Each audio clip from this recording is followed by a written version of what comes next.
Hindi x present sonic the hedgehog. इसे हम sonic movie का पार्ट 2 भी कह सकते हैं। कहानी शुरुआत होती है तो हम डॉक्टर एक को दिखाया जाता है जिसे सोनिक ने पिछले पार्ट में एक मशरूम प्लेनेट पर भेज दिया होता है। पर डॉक्टर एक ने अपने खुरापाती दिमाग से एक ऐसी मशीन का इन्वेंशन किया होता है जिससे एक पोर्टल खुल सके और डॉक्टर धरती पर वापस जा सके। जैसे ही डॉक्टर सोनिक के उस टूटे हुए बाल को एक मशीन से कनेक्ट करता है, यहाँ पर बहुत ज़्यादा अमाउंट में एनर्जी प्रोड्यूस होती है जिससे एक पोर्टल खुलता है और यहाँ पर कुछ मिथिकल क्रीचर्स टाइप के, वॉरियर्स टाइप के लोग आ जाते हैं। पर डॉक्टर ने पूरी तैयारी कर रखी होती है तो वो उन क्रीचर्स के ऊपर हमला करके उन सबको मार देता है। तभी उस पोर्टल से नकल बाहर आता है जो एजेंडा ट्राइब का बचा हुआ वॉरियर होता है, जिस ट्राइब का सोनिक है। नकल डॉक्टर से पूछता है कि तुम्हें ये बाल कहाँ से मिला, तो डॉक्टर कहता है कि मुझे ये धरती से मिला, तुम अगर चाहो तो मैं तुम्हें वहाँ पर ले जा सकता हूँ। उसके बाद सीन शिफ्ट होता है और हमें धरती का सीन दिखाया जाता है जहाँ पर हमें दिखाया जाता है कि कुछ चोर एक वैन में से कुछ चोरी करके ले जा रहे होते हैं और पुलिस इनका पीछा कर रही होती है। मगर पुलिस के साथ साथ सोनिक भी इनका पीछा कर रहा होता है और सोनिक उन चोरों को पकड़ लेता है और साथ ही पुलिस की मदद भी करता है। मगर मदद करने के चक्कर में उसने शहर में काफ़ी ज़्यादा तबाही मचा रखी होती है। इसके बाद हमें अगले दिन का सीन दिखाया जाता है जहाँ पर टॉम और सोनिक फिशिंग के लिए आए होते हैं। तो टॉम सोनिक से कहता है कि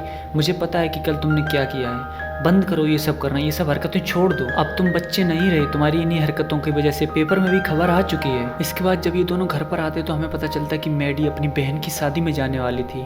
तो सोनिक अपनी रिंग से इनके लिए एक पोर्टल ओपन करता है, इनको डायरेक्ट वहाँ पर पहुँचा देता है और साथ ही इनको एक रिंग भी देता है ताकि ये जब वापस आए तो उस रिंग को फेंक कर अपने लिए यहाँ पर पोर्टल खोल सकें। उसके बाद इन लोगों के जाने के बाद सोनिक और सोनिक का डॉग यहाँ पर बहुत सारी मस्ती करते हैं। इसके बाद सीन शिफ्ट होता है और हम एक 2 पूंछ वाली फॉक्स को देखते हैं जिसका नाम टेल होता है। टेल दरअसल सोनिक को ही ढूंढ रही होती है ताकि आगे आने वाली खतरे की जानकारी सोनिक तक पहुंचा सके।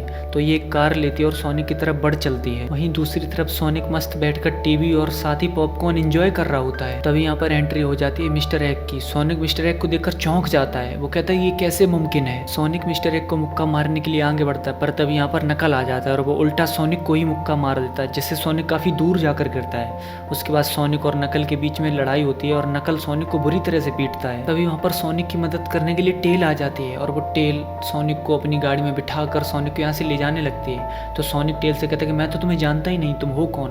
और तभी नकल इनका पीछा करता है और इनकी गाड़ी के ऊपर हमला कर देता है। और जब इनकी गाड़ी खाई में गिर रही होती है तो टेल अपनी पूंछ की मदद से सोनिक को लेकर यहाँ से निकल जाती है। दूसरी तरफ डॉक्टर अपने एक असिस्टेंट को कॉल करता है जो डॉक्टर के जाने के बाद एक कॉफी शॉप में काम करने लगा था और वो डॉक्टर को काफ़ी मिस कर रहा था।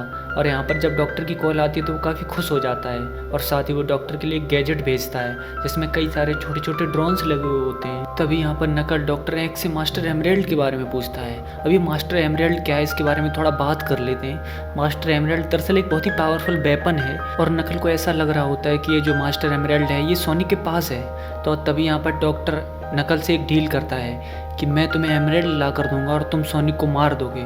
तो नकल डॉक्टर से ये डील डन कर देता है। दूसरी तरफ हमें सोनिक को दिखाया जाता है जहाँ पर टेल सोनिक को बताती है कि नकल तुम्हारे पीछे एक एमरेल्ड के लिए पड़ा है। तो सोनिक को भी नहीं समझ में आ रहा था कि एमरेल्ड होता क्या है, ये क्या चीज़ है। तभी सोनिक लैंकलो यानी अपनी मॉम का दिया हुआ एक बैग निकालता है जिसमें एक मैप होता है। सोनिक उसे देखने लगता है, तभी मैप के अंदर जो चीज़ें होती हैं वो चमकने लगती हैं और वो बन जाती है लैंकलो में। वो उन्हें बताती हैं कि एक एमरेल्ड क्या चीज़ है।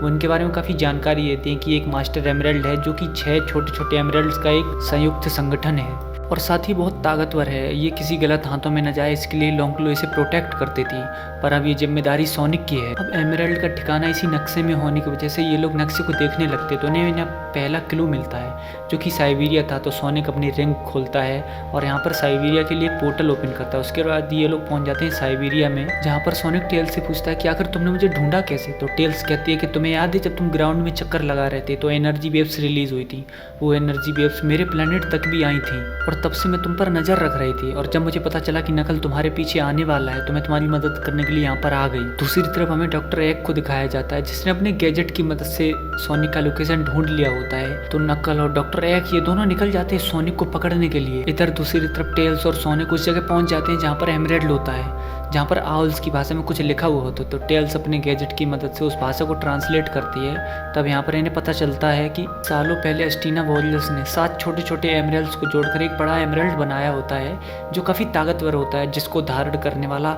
पूरी सेना के बराबर होता है, यानी उसका मुकाबला कोई नहीं कर सकता। पर तभी ईगल्स ने यहाँ पर हमला किया और सारे एस्टीना वॉरियर्स को मार दिया और साथ ही वो एमराल्ड अपने पास रख लिया, उसे सुरक्षित कर दिया। और नकल इन्हीं एस्टीना वॉरियर्स का आखिरी वंशज होता है, इसलिए वो इस तरह गुस्सा होता है। इसको लग रहा होता है कि वो मास्टर एमराल्ड सोनिक के पास होगा। उसके बाद सोनिक यहाँ पर देखता है कि कुछ पत्थर पर वैसे ही चिन्ह बने हुए हैं जैसे चिन्ह इस मैप में बने हुए हैं, तो सोनिक उन पत्थर्स को घुमाने लगता है। तो तभी यहाँ पर एक कंपस टाइप का कुछ निकलता है। तभी यहाँ पर नकल और डॉक्टर आ जाते हैं, वो इनसे वो कंपस छीनने की कोशिश करते हैं। डॉक्टर अपने ड्रोन्स की मदद से सोनिक के ऊपर हमला करता है। लड़ाई के दौरान नकल सोनिक को बताता है कि वो एस्टीना का आखिरी वॉरियर है। जब वो छोटा था तो उसके पिताजी और सारे कबीले वाले उस एमराल्ड को लेने के लिए जा रहे थे, पर वो नहीं जा रहा था क्योंकि उसके पिता ने उसे जाने के लिए मना कर दिया था।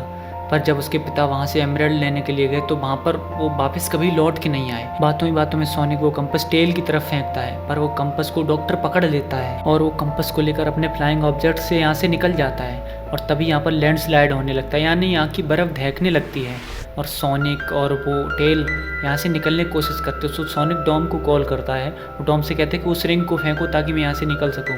और डॉम जब यहाँ से वो रिंग को फेंकता है तो यहाँ पर सोनिक समेत बहुत सारी बर्फ़ भी आ जाती है। तभी यहाँ पर कुछ ऑफिसर्स आ जाते हैं, जिससे हमें पता चलता है कि ये शादी सिर्फ सोनिक को पकड़ने के लिए एक ढोंग था। तो उसके बाद सोनिक और टॉम को पकड़ कर यहाँ से ले जाने लगते हैं। तभी यहाँ पर मेडी को टेल्स के बैग में कुछ उसके गैजेट मिलते हैं, जिसकी मदद से वो यहाँ पर डॉम और सोनिक को छुड़ाने के लिए आ जाती है और वो डॉम और सोनिक को छुड़ा लेती है। दूसरी तरफ नकल और डॉक्टर एक कंपस को जब एक आइलैंड की ज़मीन पर रखते हैं तो यहाँ पर समुद्र का पानी जो है वो 2 भागों में बढ़ जाता है और इसके अंदर से एक नीचे रास्ता बन जाता है, जिसके अंदर से बहुत तेज़ रोशनी भी निकल रही होती है। तो यहाँ पर सोनिक समझ जाता है कि इन लोगों को एमराल्ड मिल चुका है। तो सोनिक यहाँ पर अपनी सुपरफास्ट स्पीड से पानी के ऊपर चलकर यहाँ तक पहुँच जाता है। दूसरी तरफ नकल एंड सोनिक उस जगह को पार करते हुए अंदर आ जाते हैं, जहाँ पर बहुत सारे ट्रैप लगे हुए होते हैं। दोनों कैसे तो भी उस ट्रैप को पार करते हुए अंदर तक पहुँच जाते हैं और दूसरी तरफ सोनिक भी अपनी सुपरफास्ट स्पीड से उस ट्रैप को पार करते हुए अंदर तक आ जाता है। और यहाँ पर सोनिक और नकल के बीच में बहुत ही ज़बरदस्त लड़ाई होती है,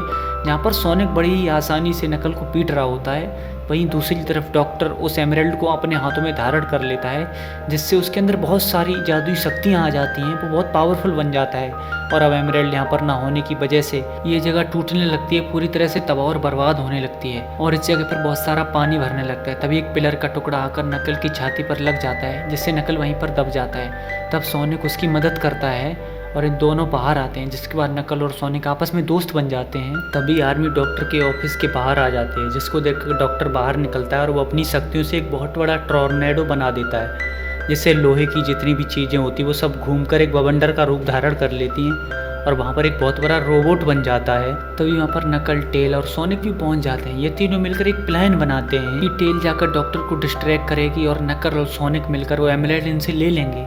और ये तीनों ऐसा ही करते हैं। टेल अपनी बहुत सारे रूप बनाती है और डॉक्टर को डिस्ट्रैक्ट करती है और तभी यहाँ पर नकल आता है, वो डॉक्टर को जोरदार पंच मारता है, जिससे जो एमराल्ड होता है वो डॉक्टर के शरीर से बाहर निकल जाता है, जिससे डॉक्टर पहले की तरह नॉर्मल इंसान में बदल जाता है। और यहाँ पर जब एमराल्ड पड़ा हुआ होता है तो सोनिक उसे उठाने वाला होता है, तो डॉक्टर अपने प्लेन की मदद से उसे कुचलने वाला ही होता है कि तब यहाँ पर डॉम आ जाता है और वो सोनिक को बचा लेता है। तब यहाँ पर सोनिक के हाथ में जो एमराल्ड होता है, सोनिक को समझ नहीं आ रहा होता है ये इस्तेमाल कैसे करे, पर तभी एमराल्ड वो टूट जाता है और डॉक्टर अपने बड़े रोबोट की मदद से इनके ऊपर कुचलने वाला ही होता है कि तभी वो 7 छोटे एमराल्ड सोनिक के अंदर घुस जाते हैं और सोनिक बहुत पावरफुल बन जाता है और साथ ही वो डॉक्टर को उस आर्मर को भी तोड़ देता है, जिससे डॉक्टर भी वहीं पर मारा जाता है। जिसके बाद नकल टूटे हुए समय एमराल्ड को जोड़कर एक मास्टर एमराल्ड बना देता है और इसके बाद ये तीनों फैसला करते हैं कि तीनों मिलकर उस एमराल्ड की रक्षा करेंगे, उसे प्रोटेक्ट करेंगे। तो दोस्तों, आपको ये कहानी कैसी लगी हमें कमेंट करके ज़रूर बताइएगा और साथ ही हमारे यूट्यूब चैनल को सब्सक्राइब और हमारे फेसबुक पेज को फॉलो ज़रूर करिएगा। धन्यवाद।